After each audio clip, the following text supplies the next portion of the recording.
Today's reading is taken from the book of Joel, chapter 2, verses 28 to 32, the day of the Lord. And afterward, I will pour out my spirit on all people. Your sons and daughters will prophesy. Your old men will dream dreams. Your young men will see visions. Even on my servants, both men and women, I will pour out my spirit in those days. I will show wonders in the heavens, and on earth, blood and fire and billows of smoke. The sun will be turned into darkness, and the moon to blood before the coming of the great and dreadful day of the Lord. And everyone who calls on the name of the Lord will be saved. For on Mount Zion and in Jerusalem there will be deliverance, as the Lord has said, even among the survivors whom the Lord calls. That is the word of the Lord. Well, if you tuned into our online services over the past fortnight or so, you'll remember how Mark, our vicar, described three top priorities for us. Number 1, church for all ages. Number 2, sharing life together. And number 3, communicating the gospel. And over the next few weeks, we'll be looking at each of those priorities one at a time in our sermons. Now, you might say that sounds great and everything, but we're going through quite a bit at the moment, aren't we? With COVID and lockdowns and all those things. So why spend so much time talking about all that stuff right now? Aren't there more urgent things that we should be preaching about and discussing? Well, firstly, I think it's refreshing just to talk about something else for a change, isn't it? But more importantly, we don't believe that God's plans are defeated by lockdown. I don't know about you, but I didn't see 2020 coming. But God wasn't surprised. And he weaves all of these different strands together and uses even the darkest of them to bring about his kingdom. That's what we believe, isn't it? And that somehow COVID and lockdown don't defeat God's plans, but ultimately he uses them to bring about his kingdom and glorify himself. So it's my prayer that this sermon series will be a source of excitement for you, that we may get a renewed sense of purpose and a buzz of excitement as we picture what church might look like when we finally gather together again in person. So let's think today about a church for all ages. Last week in his sermon, Mark mentioned that the Bible makes some general comments about different roles for different age groups. So let's start first by asking what particular blessing God gives his church through older Christians. And as we talk about prioritizing reaching younger people, I think it's important to emphasize the way that God blesses us through our older church members. Because all this talk of change and focusing on younger people has the potential to leave some feeling just a little bit disenfranchised, can't it? I don't know if you feel that way yourself. But as our reading from Joel reminded us, God pours out his Spirit on young and old alike. There is no favoritism with him.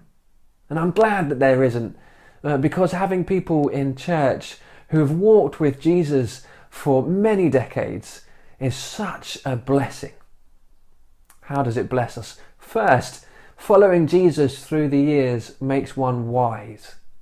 As the book of Job says, "Is not wisdom found among the aged?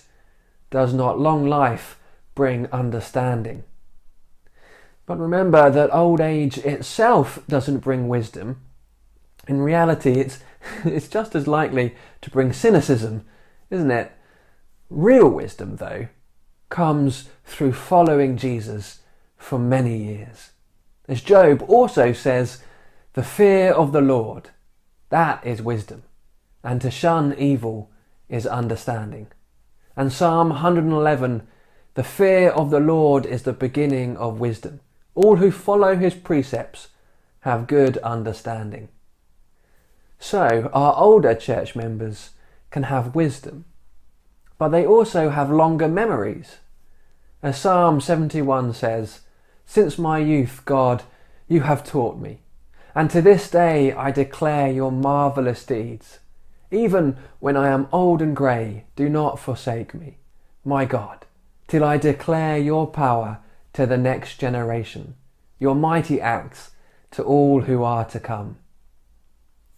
If you've been walking with Jesus for many decades now, you'll have stories, testimonies about God's marvellous deeds in church, in your own life, in previous years, how he's acted in your life. Let's share those encouraging stories.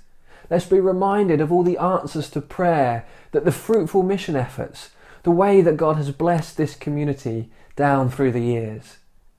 Because when we hear that God has done amazing things for those who came before us, we gain confidence and faith that he can do amazing things today as well.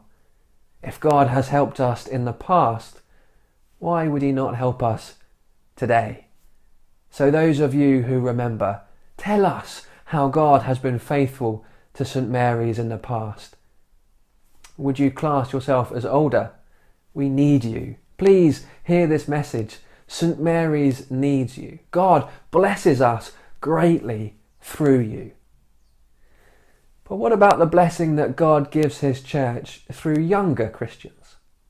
Well, the most obvious is the energy and dynamism of youth, isn't it? Proverbs says, "The glory of the young is their strength. Grey hair is the splendour of the old." And there's just an undeniable buzz and excitement when we include young people who are fired up for their Lord in what we're doing.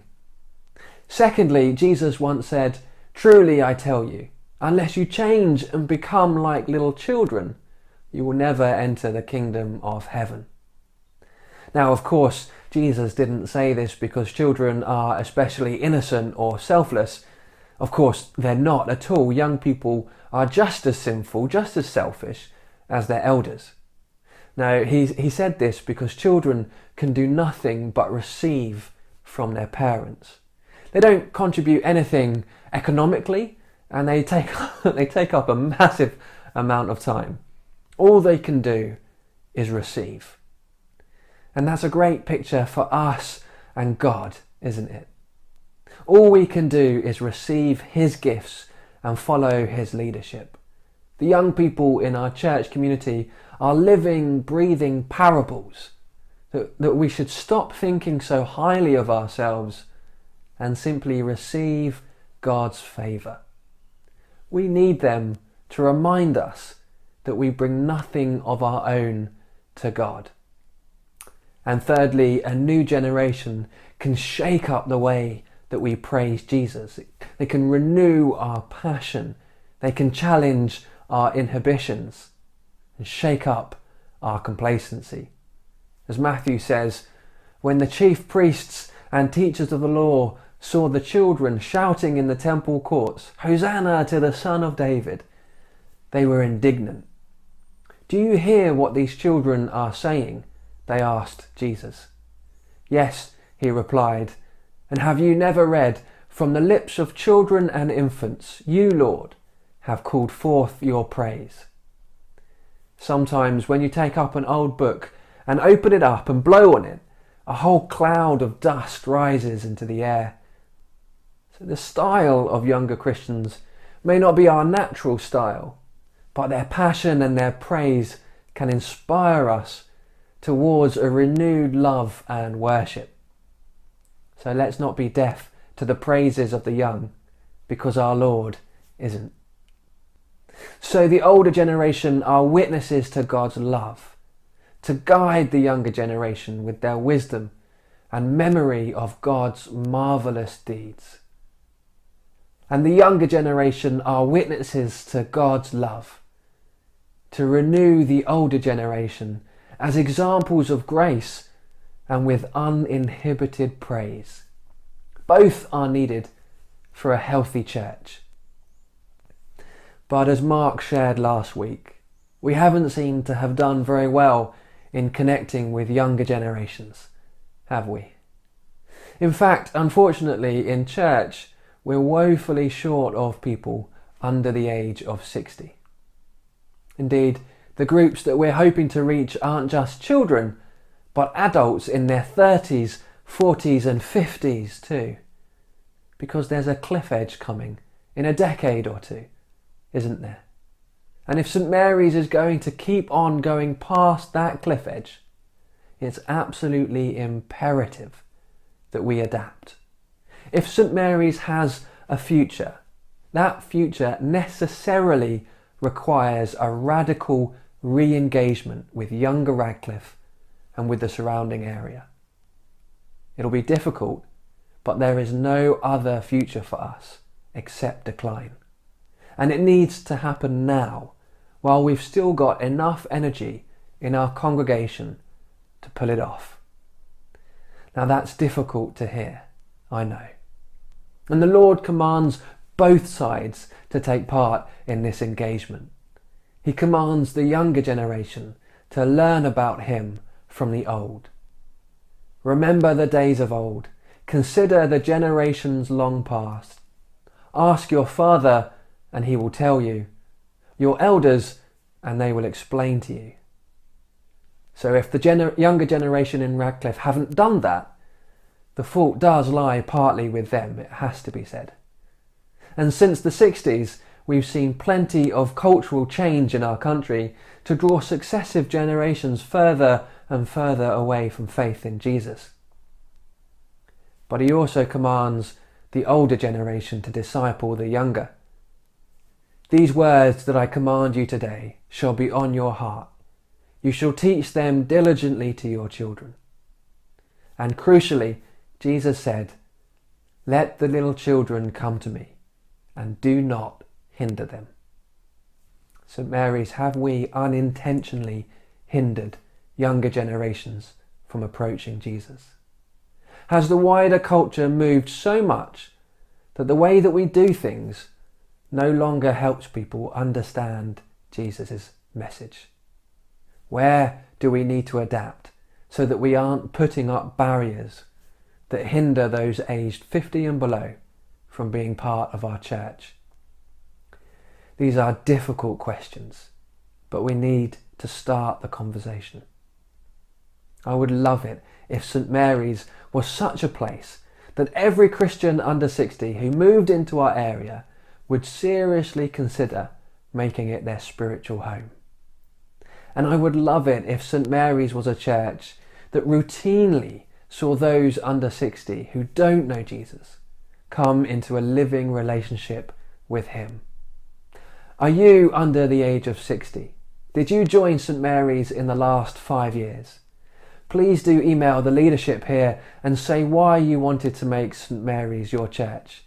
We would genuinely love to hear. It would be helpful. And as we go on this journey together, I'm sure we'll have to give up things that we treasure, things close to our heart. Yet it's my sincere belief that the benefits of becoming a church for all ages will eventually outweigh those sacrifices. And I think in the end, you'll think it was worth it too. But as I finish, let me offer just one final thought from our Joel reading.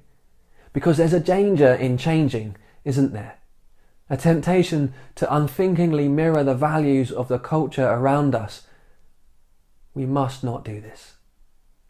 We cannot just offer people what they can get better elsewhere, because I promise you we will lose that competition. Fun activities, relationship, community, social action. These good things are not the central thing that we offer. We have one unique selling point.